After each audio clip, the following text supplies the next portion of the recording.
నీ ప్రేమను, నీ విశ్వాసమును, నీ పరిచర్యను, నీ సహనమును నేనెరుగుదును. నీ మొదట క్రియల కన్నా నీ కడపటి క్రియలు మరీ ఎక్కువగా ఉన్నాయని నేను తెలుసుకున్నాను. దేవునికి స్తోత్రం. నీ మొదటి క్రియల కంటే నీ కడపటి క్రియలు చాలా అధికంగా ఉన్నాయి. ఇప్పుడు ఈ సమయంలో సుధా ఏమైందంటే మెచ్యూర్ అయ్యింది. మెచ్యూరిటీ మానసికంగాను శారీరకంగాను పరిపక్వత చెందింది. ఈ పరిపక్వత చెందిన సుధా ఇప్పటిదాకా చేసిన కార్యాల కంటే ఇంకా అధికమైన కార్యాలు ఈ బిడ్డ చేయాలి. ఎందుకు ఈ మాటలు చెప్తున్నానంటే, ఈ సమయంలో ఒక మహాకవిగా, ఆధునిక కవిగా పేరుగాంచిన శ్రీశ్రీ గారు అన్నారు ఒక మాట. ఏమన్నారంటే, మరో ప్రపంచం మరో ప్రపంచం మరో ప్రపంచం పిలిచింది. తెలుసా మీకు ఆ మాటలు?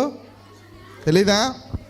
మరో ప్రపంచం మరో ప్రపంచం మరో ప్రపంచం పిలిచింది, పదండి ముందుకు పదండి త్రోసుకు, పోదాం పోదాం పై పైకి, ఎముకలు కుల్లిన వయస్సు మళ్ళిన సోమరులారా చావండి, నెత్తురు మండే శక్తులు నిండే సైనికులారా రారండి. యవనస్తులు ఎవరైతే సోమరిగా ఉన్నారో, సోమరిపోతులుగా ఉన్నారో, పని చేయని వారిగా ఉన్నారో వారందరినీ ఏమన్నాడంటే చచ్చిపోండ్రా అన్నాడు. ఎవరైతే నెత్తురు మండుతూ శక్తులు నిండుతూ ఎవరైతే సైనికులుగా ముందుకు వెళ్ళిపోతున్నారో వారిని ఏమన్నారంటే ఘనస్వాగతం చెప్పాడు. ఈరోజు నా యేసుక్రీస్తు ప్రభువు కూడా ఘనస్వాగతం చెప్తున్నారు. ఎవరికంటే క్రీస్తు సైనికులుగా ఎవరైతే పోరాడుతున్నారో, ఎవరైతే తమ ముందు కార్యాల కంటే కడపటి కార్యాలను అధికంగా చేయగలుగుతున్నారో వారందరినీ ఏమని పిలుస్తున్నాడంటే, బలానమ్మకమైన సేవకులారా, బలానమ్మకమైన కుమారులారా, నా యొద్దకు రండి, నా యొద్దకు రండి, నా కుడిపార్శ్వమున మీరందరూ కూర్చోండి అని ఎవరికి ఆహ్వానం పలుకుతున్నాడంటే క్రీస్తు సైనికులకు మాత్రమే ఆయన పలుకుతున్నాడు. ఈరోజు ఈ వాక్యం తెలుసుకున్న మనం, ఈ సంగతి తెలుసుకున్న మనం, సామెతల గ్రంథం 31:31 చెప్తారు, నీ యొక్క పనులు నీకేం కలుగజేస్తాయంటే ప్రతిఫలాన్ని కలుగజేస్తాయి. నువ్వు చేసే ప్రతి పని వల్ల నీకు ఒక ప్రతిఫలం కలుగుతుంది. ఏం చేయాలి అంటే, ఇప్పటిదాకా నువ్వు చేసిన క్రియల కంటే ఇప్పుడు నువ్వు చేయాల్సిన క్రియలు అధికంగా ఉన్నాయి. శాంతి సుధా పాస్టర్ గారు చెప్పినట్టు, పాస్టర్మ్మ గారు చెప్పినట్టు, రోజు బైబిల్తో నీ సహవాసాన్ని కలిగి ఉండి, దేవుని మందిరంలో నమ్మకంగా ఉండి, అలాగే క్రైస్తవ సమాజం ఏదైతే లక్షణాలు నీ నుంచి కోరుకుంటుందో ఆ లక్షణాలన్నీ నీ ద్వారా సమాజానికి కనిపించడానికి నువ్వు ప్రతి క్షణం ప్రయత్నిస్తూనే ఉండాలి. నీ జీవిత పయనం సాగిస్తూనే ఉండాలి. మరి ముఖ్యంగా నువ్వు ఎలా ఉండాలంటే, నీ తల్లిదండ్రులకు కానీ, సంఘంలో కానీ, సమాజంలో కానీ నువ్వు ఎలా ఉండాలి అంటే సోమరిగా ఉండకూడదు. కానీ నువ్వు చేసే పనిబాటుల్లో నీ శక్తి వంచన లేకుండా నీ కంప్లీట్ హార్డ్ వర్క్ అనేది ఇవ్వగలగాలి. చివరిగా 2 పేతురు రాసిన పత్రిక 1వ అధ్యాయం 6-8 వచనాలు మీరు చదివితే అక్కడ కొన్ని మాటలు వినబడితే మనకి, జ్ఞానము వల్ల ఆశానిగ్రహము నందు సహనము, సహనం నందు విశ్వాసము, విశ్వాసము నందు భక్తి యందు సహోదర ప్రేమ, దయను అమర్చుకునడి. ఈ లక్షణాలు, ఈ అనుభవ జ్ఞానమైన లక్షణాలు క్రీస్తు గురించి మీరు కలిగి ఉంటే మీరు ఎలా బతుకుతారు అంటే నిష్ప్రయోజులుగా ఉండరు, కానీ సోమరులుగా ఎంత మాత్రం ఉండరు. అన్నిటికంటే ముఖ్యంగా ముందు జరిగే వాటి గురించిన జ్ఞానము మీకు కలుగుతుంది. ఎవరికైతే ఈ జ్ఞానం ఉండదో, ఎవరికైతే అవగాహన ఉండదో వారికి ముందు జరిగే దూరపు చూపు ఉండదు.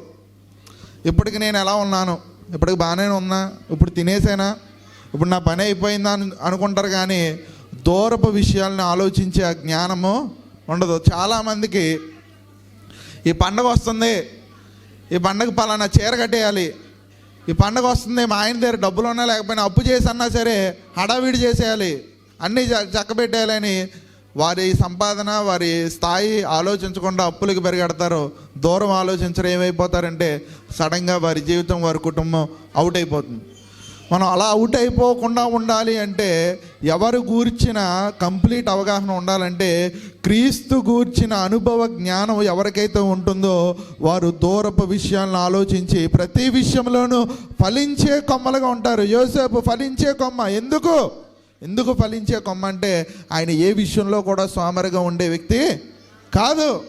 ఆయన సోమరుడు కాదు. నేను మళ్ళీ ప్రస్తావిస్తున్నాను ఆ మాటని. ఎవరైతే సోమరులుగా ఉంటున్నారో ఒక మానవుడే ఏమంటున్నారంటే వారు చావండి అంటున్నారు. ఎవరైతే మరి మన దేవుడు కూడా ఏమంటాడో, ఎవరు మీరు సోమరులుగా ఉండకండి, బెడ్ల మీద పడుకోకండి. సామెతల గ్రంథం అంతా చదివితే ఏం తెలుస్తుందంటే, ఎవరైతే చేతులు కష్టార్జితం చేస్తారో వారి కష్టార్జితానికి తగిన ప్రతిఫలం వాళ్ళు పొందుకుంటారు. కష్టార్జితం ఎప్పుడు చేయగలుగుతాం? మనం గట్టిగా ఎప్పుడు కష్టపడగలుగుతాం?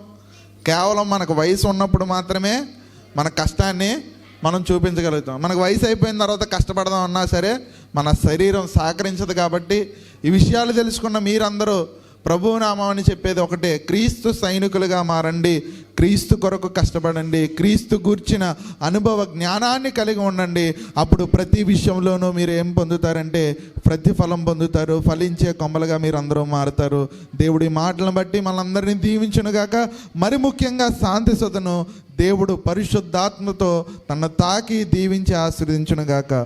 మరొకసారి మీ అందరికి వందనాలు.